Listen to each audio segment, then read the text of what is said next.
What's going on, y'all? KM Best here. It is almost time for a new season. That means it is time for a cache review. Let's take a look at the February Spotlight caches in Marvel Snap. First up is the new Falcon, Joaquin Torres, a 3/4 with an ability that doubles the impact of every on reveal that has one cost that you play at his location.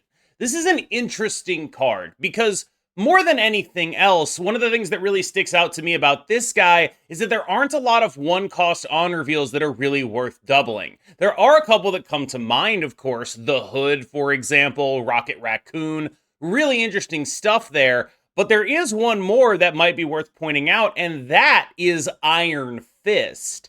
I'm not sure if this is going to be the kind of card that can fit in those decks, though. Because one of the interesting things about both bounce and move bounce is they don't have a lot of room to play a 3-drop that isn't doing something really ridiculous. For example, move bounce could be playing Hercules and it would be having a roughly similar effect to Joaquin Torres doubling an Iron Fist, but it doesn't because it doesn't want to, and because it values, I will say also, the ability to actually know where its stuff is going, which Joaquin Torres does provide when used with Iron Fist. But also, Hercules has more upside with a bunch of other stuff. My instinct looking at this guy is that he might need to be cheaper if he's going to be a slam dunk inclusion in bounce decks. And by bounce decks, I mean normal bounce here. Decks playing the Hood, decks playing Rocket Raccoon, decks playing Silver Sable. All that stuff seems like really good to go with Joaquin Torres, and a really interesting way to approach bringing the old bounce archetype back into prominence. The problem is energy expenditure, right? When are you going to get your energy to actually work that way? The secondary problem is that your bounce cards, Beast and Toxin, are not really going to be good at picking up Joaquin Torres. That doesn't really seem like what they want to be doing.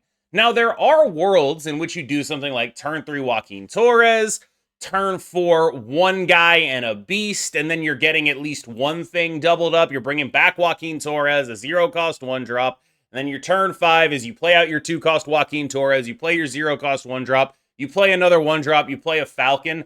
That kind of stuff can work. Like, I can see there being a world where this makes sense. And I do like specifically that the bounce card that this Joaquin Torres works best with is Falcon. I think that's like actually a genuinely clever thing. It's very hard, in my opinion, to design sort of cards in a way that the synergy with what they're trying to do goes with something as specific as Falcon being the best bounce card to use with this. I think that's very clever. I think it's very good design.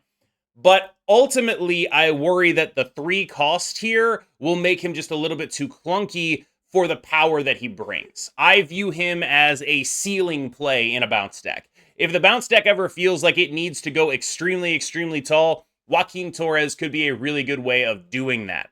There's also some other potential implications here. Like maybe he could go in a mill deck that's playing Yondu and the Hood.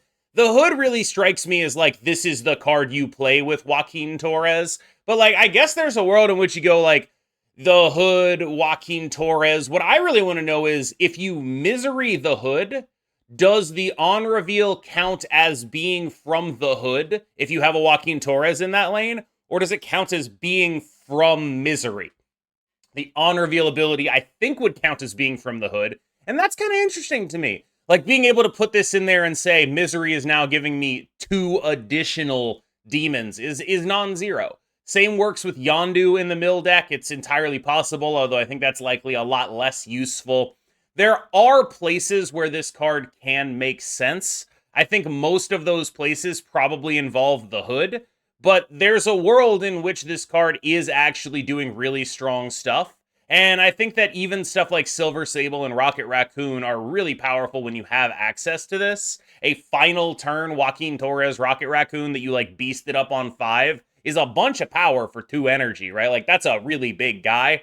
I'm not saying that he doesn't necessarily have a home. There's a bunch of stuff that I'd be willing to try with this card, but I do worry that it ends up costing just a little bit too much for a fairly, not necessarily clunky in an abstract sense, but clunky in the context of the well-oiled machines that a lot of these decks already are. I'm going to need to see some proof of concept from this guy. I'm going to need to know that what he's bringing to the table is worth playing Cyclops. First up alongside Joaquin in the caches is Makkari. Makkari is a card that sees sort of sparse competitive play right now. Sometimes you will see her in various Silver Surfer decks. Sometimes you will see her in various Moon Girl decks. Those are pretty much the extent of her use cases here. She does do things in those decks that no other card will, but that is not necessarily an argument for picking her up in order to run those decks, as I do believe that there are plenty of ways to play those decks without actually having to use her. She ends up being a bit of a luxury purchase, and one that is generally not worth opening spotlight caches for. Recent buff recipient Namora represents a vast amount of real power. This is a card that has a lot of general, I would argue, untapped potential. But as long as that potential remains untapped, and it's been a long time since anyone was doing anything serious with this card, I do worry that she might not be able to make it. I've seen people playing around with the Scarlet Spider Namora Scar stuff. I think that's cool. I think that's cute. This is a 5/7 that scales up to being a 5/17. I think that's good. That's a really good spot to be in. The numbers on this card make sense. All of this suggests to me that it is possible that Namora has some untapped potential, and there's something to be done with this card that is special and is unique and is worth keeping an eye on. But as of right now, that thing has not materialized, and that makes it very hard for me to recommend that you open spotlight caches for Namora. In week 2, the new card is General Thaddeus Thunderbolt Ross, a very interesting and potentially annoying card.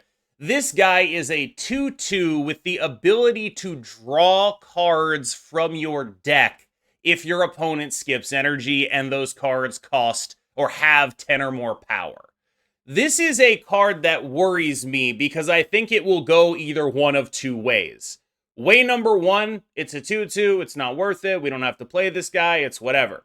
Way number two is this card basically guarantees that you get your Scar combo off. Because there are such a limited number of actual 10s in the 10s deck, this guy is going to be drawing Scar a lot of the time, and then when he's not drawing Scar, he's going to be drawing a card that discounts Scar. It's a consistency piece in a deck that can actually afford to run a consistency piece at 2. It's a really interesting card because it is dependent on what your opponent does, and so that means it's not necessarily in your control whether this card is good or bad. It's also worth pointing out that 2/2 is a stat line that is really objectively terrible. Daredevil even got buffed up to 2/3. I wouldn't be shocked if Thaddeus ended up needing to be 2/3, but this is just a scary piece of text to put on a card. Like, I understand the caution here. This is a terrifying piece of text to put on a card in the context that Thaddeus exists in. 2/2 draw a card even in whatever is one thing. 2/2 draw a specific card in a deck that scales its endgame off of 10s is something else entirely. This card, if you get even one trigger off of it, is making you so much more likely to have a 0 cost or a 2 cost Scar in a very meaningful way. And I think that does really legitimately matter in terms of how this card is going to line up into the metagame. Way number two is just that it sucks. Like, it could just be total ass, and it's just a 2/2 that no one ever actually plays. But specifically in the Scar deck, this is really worrying. And I do think that there's other potential homes here, like maybe Thanos type stuff could want to see something like this. But ultimately, what I arrive at with this guy is small package Scar stuff benefits from this. Thanos with a Scar package benefits hugely from this. The Scar deck itself benefits hugely from this, but it ends up being dependent on other Series 5 cards in order to be good. And that's not necessarily a knock here. Like, it's a problem that can result in issues in terms of, like, probably their bottom line, but it's not like the worst thing ever if a card comes out that mostly synergizes with stuff that is pretty expensive. It's not the end of the world. It's not good, though, and I don't want them to do it a bunch. And I'm frustrated by the fact that they aren't putting a lot of easy ways to acquire Scar into this season. Notably, actually, the Whale track has a Scar variant on it, but it requires like $200 worth of spending on the Newverse store. And that seems like a really bad way of going about getting Scar more widely available, personally. And I do think that we saw something similar to this when Surtur came out and no one could get Scar. It was just like, all right, what am I even supposed to do with this? So Ross here, I think, is primary in Scar decks, and maybe secondarily allows a few more small package Scar decks to exist. We'll see. I'm probably higher on Blink than most people are. Like, I run her in Ajax decks sometimes. She's a key in, like, Hella decks. She's just generally pretty good if you have, like, a low curve mid-range deck that you can afford to slap a card like this into to turn a 4 into a high impact 5 or something like that.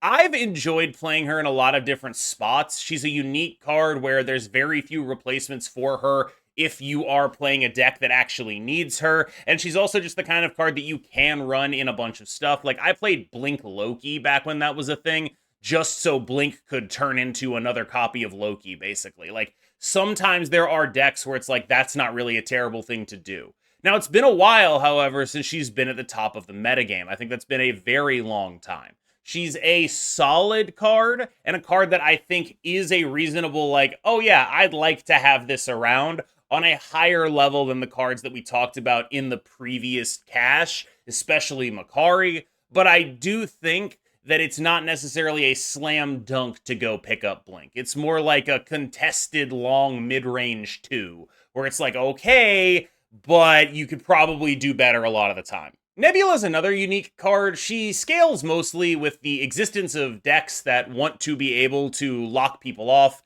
She's seen a minor uptick in her play recently as part of a small package with Rocket and Groot, where if you're playing like a type of Doom 2099 mid-range deck or whatever, you can play Nebula and Rocket and Groot, and that's like your, haha, I'm gaining 2 power here no matter what you do kind of play. And that's not bad. Like, it's really not a bad thing to do. Again, though, while I do think both of these cards are likely better than the 2 cards in the previous cache, they're both not slam dunks. Both Blink and Nebula have roles. You will play decks with them in it. They're kind of hard to replace in those roles because they are generally very unique. And I do think that that is a meaningful statement. But again, these are not slam dunks. These are like, I'm glad you got the shot off. It's good that this possession turned into a positive attempt instead of a turnover. But it's still not like, oh my god, we lobbed the ball up to Victor Wembanyama. Like, it's okay. Nebula's an okay card that has some roles in the metagame. I would go so far as to say she's pretty good. But there are probably better uses of Spotlight caches, theoretically, than using it on Nebula. Picking sleeper cards as a content creator is generally kind of a sucker bet. Like, if you're looking at a card that the consensus is this card is probably not going to be very good, there's a reasonable chance that the consensus is that way for a good reason. And so going against that consensus is basically sort of opting into a scenario where you are less than 50% a lot of the time to end up looking smart. I'm not going to go out here on a limb and say Redwing is going to be good. But I am going to say that I think people are overlooking a pretty massive use case for the card that I'm not sure is going to make him good, but I do think people are overlooking. And that use case is sort of Dracula dump move package decks, which is not a thing that has existed in large part, but I have played against it due to mostly a couple of very specific players at High Infinite. And it is the kind of thing that is stronger than you think it is. Being able to do like Dracula dump style, Black Swan, Human Torch, big stuff on the final turn of the game, alongside dropping an Infinite off of your Redwing, is not bad. Like, there is a lot of finickiness to it. It is awkward. It is weird. I don't know if it'll ever actually seriously break out as a deck. There are things that are really good against it, like Red Guardian. But I do think that, like, just because most of the player base has probably never played against a deck constructed like this, there's a large gap in knowledge of, like, this is actually a thing people have done and it has been pretty okay. It hasn't been, like, the best thing ever, but people have played it and I have lost to it. And it's getting a card that seems almost tailor-made for that kind of strategy. And I think for that reason, a lot of people are overlooking what Redwing is and what Redwing can do. You play this in a Dracula dump style move deck. You're making like a 12 power Human Torch on the final turn of the game, and then you're also playing the other cards that make that a 12 power Human Torch, and then this guy is dropping an Infinite, and then your Dracula is also going off. Like, that's a lot of power. It's just a lot of power. And I think that that is something that is worth taking a look at, and I think a lot of people are kind of missing that as something that can happen and as a deck that does exist. That said, I'm pretty sure Redwing doesn't do anything other than that. Like, maybe there is a splash Redwing package, but like mostly to me, this is a Drac Dump move card, which is a very specific intersection of cards for it to be in. But like, this is the kind of card where I do think there is a much higher chance that it ends up good than basically anyone else does. I'm not saying it will end up good, but I do think that this type of specific deck actually existing should not be overlooked. Baron Zemo has finally come into his own as a halfway playable card in what I guess we're calling the mill deck, but frankly, the more we call it the mill deck, the more my inner correct person wants to disagree with that, because it's like barely a mill deck. The deck is not good because of the mill stuff. The mill stuff is incidental. What it is a deck that plays the biggest 3 drops into Iron Patriot and uses mill mostly as a method of discounting its death. So it could be a mid-range deck with death in it and good Iron Patriot cards. The mill stuff is almost totally irrelevant to how the deck actually plays out, which is very funny because a lot of people on the internet get very mad at it because of the mill stuff, which is, again, not very important to the deck actually being good. The deck has gotten better progressively the less mill stuff has been involved in it, and the more it's been focused on being an Iron Patriot deck that gets to play death and go over the top of other Iron Patriot decks. That's the ethos behind the quote-unquote mill deck as it stands right now, and actually, Baron Zemo's a pretty important part of that, because he is simply the biggest non-Gladiator 3-drop there is, and frankly can get better in the metas where Gladiator gets worse. In metas that are full of cards that Gladiator pulls and loses to, those are cards that Baron Zemo can pull later in the game and be really impactful with. This is a good card right now. I think it is probably at the apex of its popularity, and it really will only see play in the kind of deck that it's in right now, so it is kind of a archetype all-star rather than a widely applicable one, but it is a very good card in the deck, and I do think it would be a mistake to cut it. I think if you're picking up Loki here, you're basically just making a bet on them buffing it at some point. Loki's just not a very good card right now. He has languished for an extended period of time, arguably deservingly, and I think it's hard to make a card like this actually functional because of the overlap with Arishem that makes it such a problem and has made it such a problem in the past. I think that you could try buffing him up to like 3-3 and seeing if that does something. Maybe give him back the draw at 3-3 kind of deal, where it's like, we'll give you back the draw in exchange for it being awkward in Arishem and the earliest turn you can play it being turn 3. I think there's a reasonable world in which you can do that. I just don't know whether it's ever worth whether the squeeze is ever worth the juice here, or the juice is ever worth the squeeze here, I should say. It's just kind of an awkward situation with this card because whenever it has been good, it's been pretty widely detested. Arguably undeservingly, but it has been widely detested. So I don't really know what the upside for them would be in making this card good again, other than annoying people. I do think that we are kind of in a metagame that is synergy heavy enough that Loki wouldn't be that good. Like, okay, yeah, Loki, my discard deck. Great job, idiot. But it is the kind of card that if the metagame ever isn't that, it immediately becomes a huge problem if you make it any better, because it is going to beat the crap out of every, like, Luke Cage deck, because God forbid your opponent gets a Luke Cage that's cheaper than yours, right? Like, it's just the kind of card that is very good against certain types of mid-range decks, and very bad against the ones that are full synergy built and don't run any counters to themselves in their main deck. But certain types of mid-range decks just sort of get absolutely run over by a card like this. And while it can be useful to have a version of that card in the metagame, I think they've decided ultimately that they just don't want that dynamic around, so they're going to keep him at the current stat line and current effect, which is bad and doesn't do any of the stuff that a better version of this card would do, because it's bad. I feel like Diamondback Spotlight Week might as well be called Luke Cage Spotlight Week. I like, just as they nerfed Luke Cage and it's finally not everyone playing Luke Cage and all this sort of inbred garbage that happens because everyone's playing Luke Cage, it's time to release Diamondback and make sure everyone's playing Luke Cage again so that everyone can keep on doing Luke Cage stuff and every mirror can be determined by who draws Luke Cage and who turns off their opponent's Luke Cage. And I have talked at length about the amount that I despise the space Luke Cage takes up. And I've thought of a way to try to visualize that for you. I want you to envision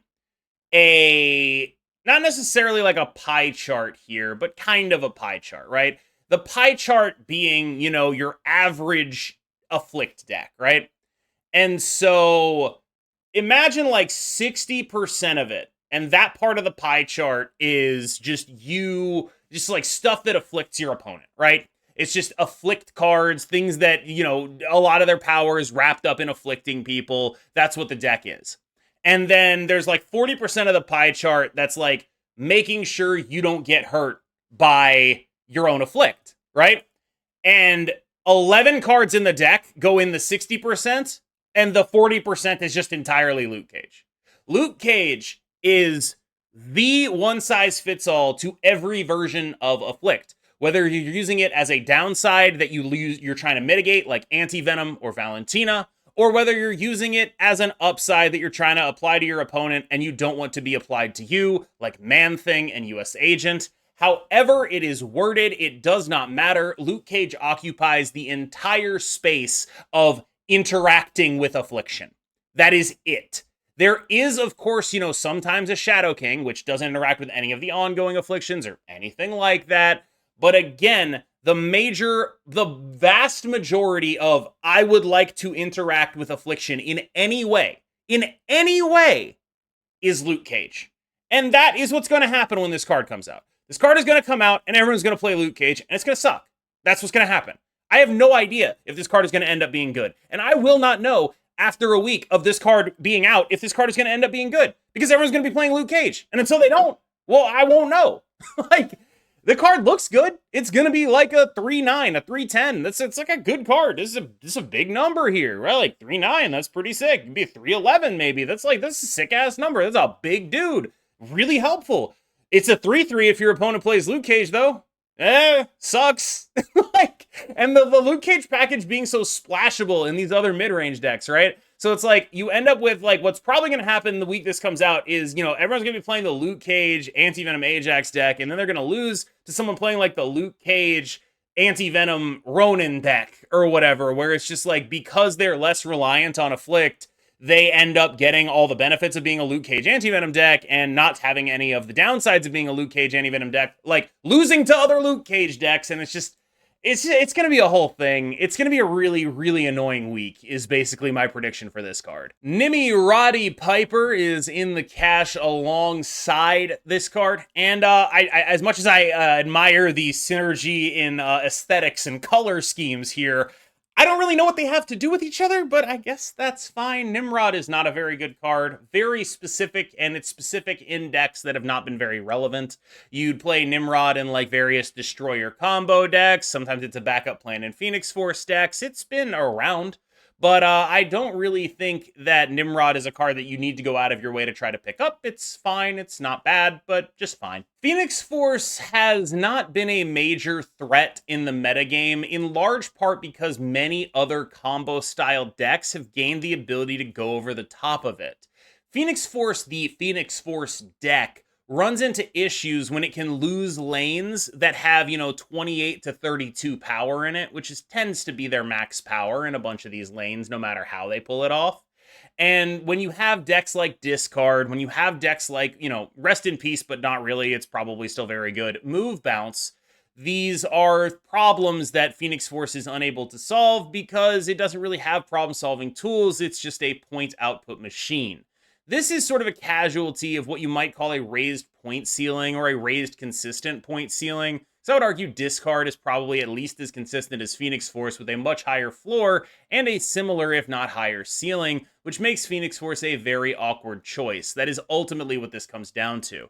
Phoenix Force, when it was the only deck that could reasonably go over the top of mid-range decks, had a real role in the metagame. Without that role existing, or with other decks supplanting it in that role, it no longer does. There is always hope for Phoenix Force gamers as long as Jet still plays this game. He'll put Phoenix Force in anything and try to make it work, but that isn't necessarily what you want to pin your hopes on if you want this deck to be, or this card to be in a #1 deck again. Finally, a little bit of frustration on my end because I had to use the data mined caches for this. And I feel like I'm very frustrated with the fact that the video for the season hasn't dropped yet. I waited late on releasing this video in the hopes that I would be able to get confirmation on what's actually in the caches and that they wouldn't change much from the data mines. I was unable to receive that. So when you're watching this, you're probably watching this, it probably released like 30 to 40 minutes after I recorded it. And I feel in the bottom of my heart, like from the bottom of my heart, I feel like what's going to happen is I'm going to finish recording and then they're going to release it. And then there's going to be a change in the cache. And then 50 comments are going to be dunking on me for it. So if that does happen, I do apologize, but I actually do have a schedule to keep to when it comes to making videos here, and I have to do what I can, do as best I can with the information that I have. So these are all data mines. I truly hope none of them change in the 40 minutes that I'm going to be editing and uploading this video, but I know in my heart that they totally will. I can feel it. I have, it's the doom encroaches. Anyway, thank you so much for watching this. I really do appreciate it. As always, I have been KM Best. You have been phenomenal, and I will see you in the next one.